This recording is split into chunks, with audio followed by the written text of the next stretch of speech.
আসসালামু আলাইকুম সুপ্রিয় শিক্ষার্থীবৃন্দ, আশা করছি আপনি ভালো আছেন। ও কমার্স অ্যাডভান্স টিউটোরিয়াল সিরিজের আজকের পর্বে আমরা শিখব কিভাবে ও কমার্সে আর্কাইভ প্রোডাক্ট পেজ বিল্ড করতে হয়, অর্থাৎ কাস্টম একটি আর্কাইভ প্রোডাক্ট পেজ কিভাবে আমরা ফ্রি এলিমেন্টর দিয়ে পেতে পারি। এখানে যদি আমরা আর্কাইভ একটি প্রোডাক্ট পেজ অলরেডি ওপেন করেছি, ট্রাইফয়েড নামক একটি ক্যাটাগরি পেজ যেটি, তো এখানে প্রোডাক্টগুলো এভাবে দেখাচ্ছে। পাশে ডান পাশে থিম থেকে কিছু সার্চ, রিসেন্ট পোস্ট বা রিসেন্ট কমেন্টের অপশন আসতেছে। তো আমরা আজকে দেখব যে আসলে কিভাবে কাস্টমলি, অর্থাৎ প্রত্যেকটা ক্যাটাগরির জন্য, প্রত্যেকটি ট্যাগের জন্য কিভাবে আলাদা আলাদা করে কাস্টম একটি আর্কাইভ পেজ তৈরি করতে হয়। তো এটি করার জন্য আমাদেরকে আমাদের ড্যাশবোর্ডে ফিরে যেতে হবে। ড্যাশবোর্ড থেকে আমাদের একটি প্লাগইনের হেল্প লাগবে। এলিমেন্টর ফ্রি প্লাগইন তো অবশ্যই লাগবে, তার সাথে আমাদের একটি প্লাগইন লাগবে, সেটা হচ্ছে যে শপ ইঞ্জিন। আমরা গত পর্বে দেখেছিলাম যে আসলে কিভাবে শপ ইঞ্জিন প্লাগইনটি ইনস্টল এবং অ্যাক্টিভেট করতে হয়। তো আমি এখানে দেখাই দিচ্ছি প্লাগইন কোনটি।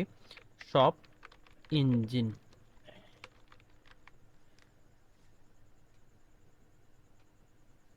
শপ ইঞ্জিন লিখে সার্চ করার পর এই প্লাগইনটি আপনি পাবেন। তো এটি আপনাকে ইনস্টল এবং অ্যাক্টিভেট করতে হবে। এখানে ক্লিক করলে ইনস্টল হয়ে যাবে এবং অ্যাক্টিভেট হয়ে যাবে। তো হওয়ার পরে এখানে হাতের বাম পাশে একটি অপশন তৈরি হবে, সেটি হচ্ছে যে শপ ইঞ্জিন নামে। তো আমরা শপ ইঞ্জিন থেকে বিল্ডার টেমপ্লেটসে ক্লিক করব। বিল্ডার টেমপ্লেটসে ক্লিক করার পর আমাদেরকে এখানে অ্যাড নিউ টেমপ্লেটের অপশন দেখাবে। গত দুটি পর্বে আমরা সিঙ্গেল প্রোডাক্ট পেজ এবং শপ পেজ কিভাবে তৈরি করতে হয় সেটি দেখেছিলাম। তো আমরা আজকে অ্যাড নিউ টেমপ্লেটস করব। অ্যাড নিউ টেমপ্লেট করার পর এখানে আমরা লিখব যে আর্কাইভস, অর্থাৎ আপনি আপনার ইচ্ছে মতো একটি নাম দিতে পারেন। ARCHIVES সম্ভবত এইভাবেই হবে। তো আমরা টাইপ সিলেক্ট করে দিব, টাইপ হিসাবে এটি আর্কাইভই রাখবো। তারপর এটি অ্যাক্টিভেট থাকবে কিনা, হ্যাঁ এখানে স্যাম্পল ডিজাইন দুটি শো করতেছে, তো এটি আমরা সিলেক্ট করতে পারবো না কারণ আমাদের এলিমেন্টর প্রো নেই। তো আমরা স্যাম্পল ডিজাইন এটি সিলেক্ট করে দিব, তারপর সেভ চেঞ্জেসে ক্লিক করব। এরপর সেভ চেঞ্জেস ক্লিক করার পরে এখান থেকে আর্কাইভ যে অপশনটি রয়েছে, এখান থেকে আমরা এডিট উইথ এলিমেন্টরে ক্লিক করব। এডিট উইথ এলিমেন্টরে ক্লিক করার পর এটি লোড হবে।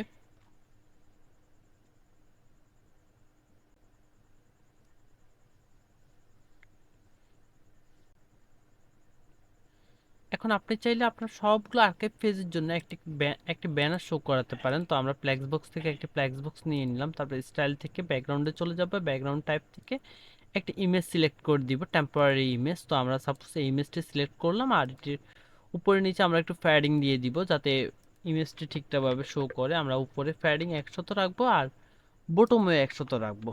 তারপর হচ্ছে যে আমাদেরকে এখানে লেআউটে ফিরে যেতে হবে, লেআউট থেকে স্টাইলে যেতে হবে, স্টাইল থেকে আমাদেরকে ইমেজের পজিশন সেন্টার সেন্টার করে দিতে হবে। তারপর হচ্ছে অ্যাটাচমেন্ট যেরকম আছে ওরকমই রাখবো, রিফিট নো রিফিট থাকবে। তারপর ডিসপ্লে সাইজ কভার হয়ে যাবে। এরপর আমরা এখানে একটি টাইটেল অ্যাড করব, প্লাসে ক্লিক করব, প্লাস থেকে আমরা টাইটেল লিখে সার্চ করব, টাইটেল।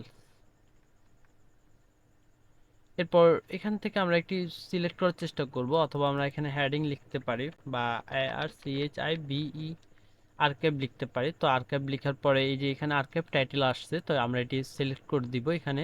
এরপর এটি শো করবে হচ্ছে যে সেন্টারে। আমরা কালারটি চেঞ্জ করব, একটি কালার এখানে অলরেডি সিলেক্ট করা রয়েছে, তো আমরা এই কালারটি কপি করে এখানে ব্যবহার করব। আর ফন্টের সাইজ আমরা চেঞ্জ করে দিব, চেঞ্জ করে সাপোজ আমরা এখানে 50 পিক্সেল রাখতে পারি সব এর জন্য। এরপর আপনি যদি চান এখানে নিচে আর্কাইভ প্রোডাক্টের ডেসক্রিপশনটি শো করবেন, তো আপনি তাও শো করাতে পারেন। এখানে আর্কাইভ লিখতে হবে, ARCHIVE আর্কাইভ ডেসক্রিপশন। তো ডেসক্রিপশন থাকলে এটি এখানে চলে আসবে। আমি এখানে শো করাতে চাচ্ছি না, এটি সেন্টারে শো হবে, তো আমি এটি রিমুভ করেছি, কিন্তু আপনি চাইলে অ্যাড করতে পারেন। এরপর সব পেজে এটি টেম্পোরারি একটি আর্কাইভ পেজের ডেসক্রিপশন, সরি টাইটেল নিয়ে নিচ্ছে। তো এরপরে আমাদেরকে এখানে প্রোডাক্ট অ্যাড করতে হবে। আমি প্লাস আইকনে ক্লিক করে একটি ফ্ল্যাক্স বক্স নিয়ে নিব। আপনি উইথ হাইট নিজের মতো করে চেঞ্জ করতে পারেন।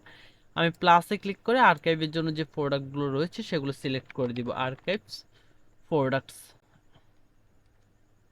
এই যে এখানে অলরেডি একটি অপশন শো করতেছে আর্কাইভ প্রোডাক্টস নামে। তো আমরা এটি ড্রাগ এন্ড ড্রপ করে এখানে ছেড়ে দিব। ছেড়ে দেওয়ার পর এখানে সবগুলো আর্কাইভ প্রোডাক্টই শো করতেছে। তো আমরা এটি নিজের মতো করে একটু অ্যাডজাস্ট করে নিব। এখানে 4টি প্রোডাক্ট শো করতেছে। তারপর প্রত্যেকটি লাইনে আমরা প্লাস সেলভেজ শো করুক, শো ক্যাটাগরি না আমরা শো করতে চাচ্ছি না, কারণ হচ্ছে এটি অলরেডি আর্কাইভ পেজ থেকে শো করবে। তারপর রেটিং শো করব না আমরা, তারপর ডেসক্রিপশন শো করব না, ক্যাটাগরি শো করব না, বাটন গ্রুপ আমরা হাইড করে দিব।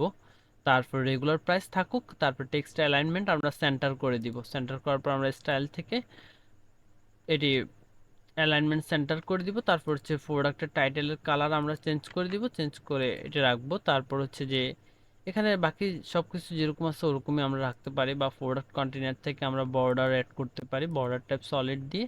সাপোজ 1 পিক্সেলের আমরা একটি বর্ডার অ্যাড করতে পারি, বর্ডার কালার এরকম রাখতে পারি বা হালকা করে দিতে পারি, অথবা যেমন আছে তেমনই থাকুক। এরপর আপনি চাইলে বক্সের জন্য শ্যাডো অ্যাড করতে পারেন, আমি শ্যাডো অ্যাড করতেছি না। তারপর হচ্ছে যে ফ্যাডিং চাইলে অ্যাড করতে পারেন আপনি। এরপর বর্ডার রেডিয়াস এখানে অ্যাড করার কোনো সিস্টেম দেয় নাই, তো আমরা এটি পাবলিশ করে দিব। পাবলিশ করার পর আমরা যে কোনো একটি ক্যাটাগরি পেজে চলে যাব। সাপোজ এই পেজটি আমরা এখন রিলোড দিয়ে দেখব আসলে কি দেখায়। তো এখানে ট্রাইফয়েড হেডিংটি এখানে দেখতেই পাচ্ছেন চলে আসছে, তারপরে প্রোডাক্টে ব্যানার দেখাচ্ছে। এরপর প্রোডাক্টগুলো ঠিক এরকম দেখাচ্ছে, হোভার করলে কার্টের অপশনগুলো চলে আসতেছে। তারপর আপনি যদি এখানে উপরে নিচে আরো প্যাডিং অ্যাড করতে চান তাহলে আমরা এই জাস্ট এখানে ক্লিক করব, ক্লিক করার পর অ্যাডভান্সে চলে যাব। অ্যাডভান্স থেকে আমরা প্যাডিং অ্যাড করে দিব। সাপোজ টু পরে 50 পিক্সেল প্যাডিং থাকবে আর বটমে 50 পিক্সেল প্যাডিং থাকবে। আবার আপনি চাইলে এখানে যে বর্ডারটি ছিল, সরি আমরা ভুল জায়গায় কাজ করতেছি, আমরা এখানে ফিরে যাব। তো এখান থেকে আমরা চাইলে ফ্যাডিং অ্যাড করতে পারি। অ্যাডভান্স থেকে আমরা ফ্যাডিং উপরে 50 পিক্সেল দিব। তারপর হচ্ছে যে মনে করেন বটমে আমরা 50 পিক্সেল ফ্যাডিং দিতে পারি। এরপর পাবলিশে ক্লিক করব, পাবলিশে ক্লিক করার পর রিলোড দিব। তো এই ছিল আমাদের শর্টকাট ভিডিও। আমরা যদি অন্যান্য যদি ক্যাটাগরি পেজে ফিরে যাই তাও আমরা একই জিনিস দেখতে পাবো। সাপোজ আপনি যদি ই কমার্স থেকে প্রোডাক্টসে ফিরে যান, সরি ক্যাটাগরিজে চলে যান, তাহলে এখানে আমরা এটি টেস্ট করে দেখতে পারবো। এখানে অনেকগুলো ক্যাটাগরি রয়েছে। সাপোজ আমরা বেস্ট প্রোডাক্ট নামক যে ক্যাটাগরিটি আছে এটি ওপেন করে চেষ্টা করব। তো এটি ওপেন করার পরে এই যে এখানে বেস্ট প্রোডাক্টের জন্য কিন্তু প্রোডাক্টগুলো ঠিকঠাকভাবে শো করতেছে। তো আমরা মোবাইলের জন্য আমরা চাইলে চেক করতে পারি, control shift M A click করে এখান থেকে মোবাইলে এটি দুইটি করে প্রোডাক্ট শো করতেছে। এখন আপনি চাইলে এটি চেঞ্জ করতে পারেন। চেঞ্জ করার জন্য আপনাকে আর্কাইভসে যেতে হবে, আর্কাইভস থেকে মোবাইলে ফিরে যেতে হবে। এখানে ফোনে এটি দুটি করে প্রোডাক্ট শো করতেছে, আমরা ফোন ডিভাইস থেকে চেক করলে এটি ভালোই দেখাবে। অথবা আপনি চাইলে ফন্টের ফ্যামিলির সাইজ কমিয়ে দিতে পারেন, সেক্ষেত্রে এটি অ্যাডজাস্ট হয়ে যাবে। তো আমরা যদি টাইটেলসে ফিরে যাই, টাইটেল থেকে যদি টাইপোগ্রাফিতে যাই, টাইপোগ্রাফি থেকে যদি সাইজটা আমরা সাপোজ 16 পিক্সেল দিয়ে দেই তাহলে কিন্তু, অথবা 14 পিক্সেল বা 13 পিক্সেল যদি দেয় তাহলে কিন্তু এটি অ্যাডজাস্ট হয়ে যাবে। তারপর আমরা পাবলিশে ক্লিক করব। তো এই ছিল আমাদের শর্ট ভিডিও, কিভাবে আসলে আপনি আর্কাইভ প্রোডাক্ট পেজটি কাস্টমলি বিল্ড করতে পারেন এলিমেন্টর দিয়ে। ভিডিওটি ভালো লাগলে আমাদের চ্যানেলটি সাবস্ক্রাইব করে রাখতে পারেন পরবর্তী ভিডিওর জন্য। আসসালামু আলাইকুম।